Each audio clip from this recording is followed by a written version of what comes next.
What is up, guys and girls? Welcome back to another video of Paper Sharps. This time on something else than video games. Last week, Game of Thrones finally returned to warm our fuzzy hearts, craving death, destruction, dragons and boobs. Watching episode 1, I noticed some real cool character development and storylines from Arya Stark and Sandor Clegane, so I decided to make a video on it. I might do this weekly with things I notice per episode if people like it enough, so please let me know. This week I'll be talking about similarities and differences between the character arcs of Arya Stark and Sandor Clegane, who both had some great character development in Season 7's premiere episode. Oh yeah, and it goes without saying that videos like these will have spoilers from the episodes I'm talking about. So let's begin, shall we?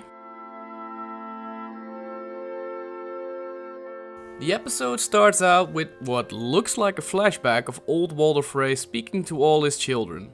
But as soon as he speaks the magic words, "I've gathered every Frey who means a damn thing," you get the idea that something is off. And indeed, as the Freys start choking on their wine and old Walder pulls off his face, it becomes clear that winter has come thanks to our favorite she-wolf. Arya Stark's journey was a wild one. She lost many loved ones and friends. In Season 1, she lost her father and dance teacher, Syrio Forel.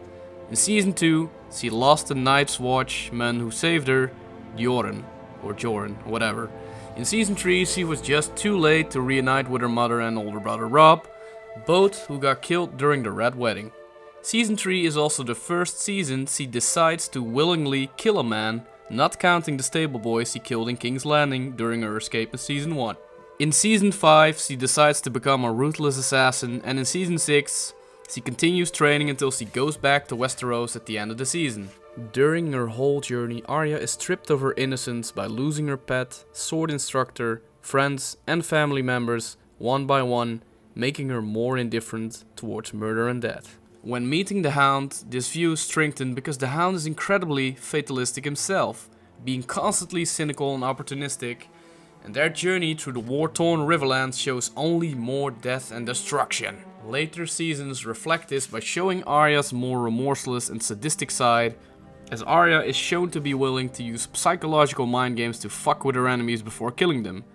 Remember Polliver, who she killed repeating the words Polliver used himself before killing Lomi?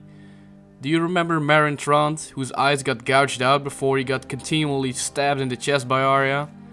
Or even last season, when she cut up Lord Walder's sons and baked them into a pie and served it to Lord Walder before killing him in the same fashion as her mother was killed? Arya has become remorseless and willing to exact revenge as sadistically as possible, which is a far cry from her innocent tomboy attitude in Season 1. But despite all of these changes to Arya's character, she still keeps some of her compassion. Despite the hardships she went through with the Hound, she helps him when he gets wounded and can't kill him in the end. Later on, in the newest episode of Season 7, she stumbles upon a group of Lannister soldiers out on patrol, which coincidentally also features Ed Sheeran. Found out about his new song on Spotify. Just kidding.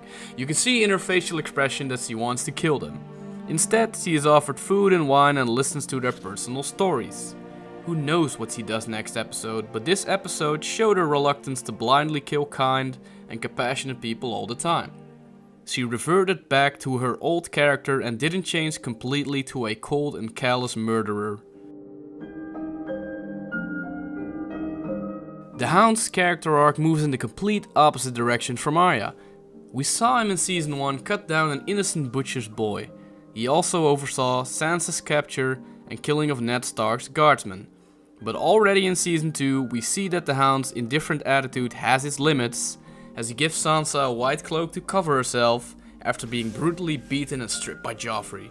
He also saves her from a brutal raping in the city during a riot, which is always nice. During the Battle of Blackwater, he freezes for a second, seeing people screaming and running while being on fire. It's one of the first times we see the main reason for the Hound's indifferent and ruthless perspective on life.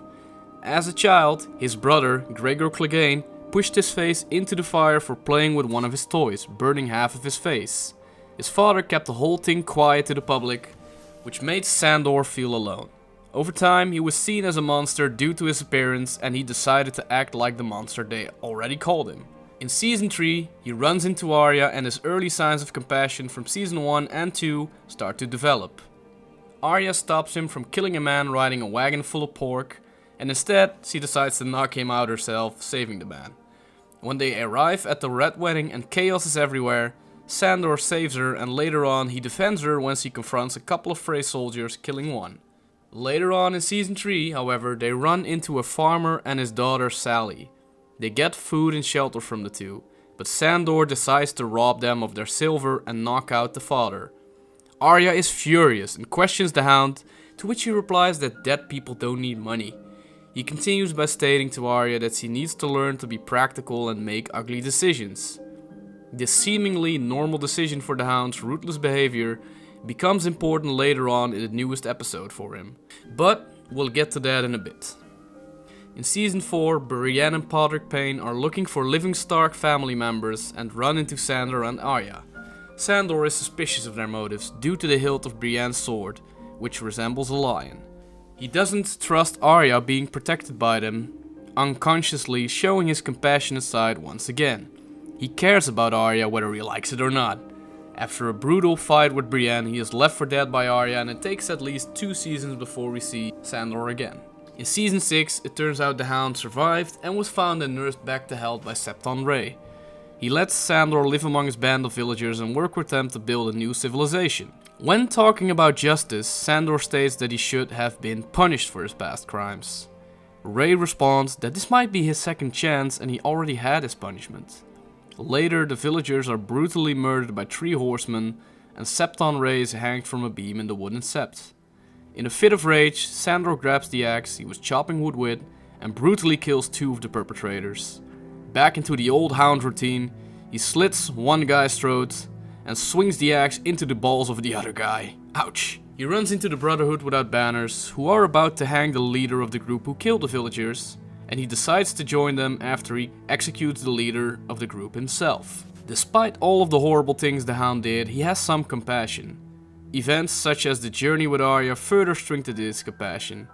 Even in Season 6, where he's almost pushed back to his old ways with the death of his new community, he decides to join the Brotherhood without banners to head north. And in the newest episode of Season 7, I told you we would get back to this, for the first time he comes to terms with his compassion and emotion, because he's confronted with one of his acts from the past. If you've watched the previously on segment and didn't skip it before the episode, you would see the segment of the farmer and the little girl were shown not without reason.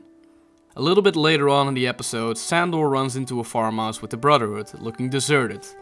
But he doesn't want to camp there, and the Brotherhood doesn't understand because they don't see any smoke coming from the chimney and no livestock, so they suspect there's no one living there. When they get there, we see why Sandor didn't want to camp there. The farmer and daughter he robbed in Season 3 died together in each other's arms in bed. They were covered in blood with a knife in their hands, hinting they killed themselves to escape coming winter. Sandor feels remorse and gets out of bed during the night and decides to bury them. Sandor changed, even if all of the horrific events around him could have just as easily kept him the same, with his indifferent, rootless and fatalistic worldview. For the first time ever, he gets some closure and discovers he can control whether he acts like a monster, even if the outside world keeps seeing him as a monster.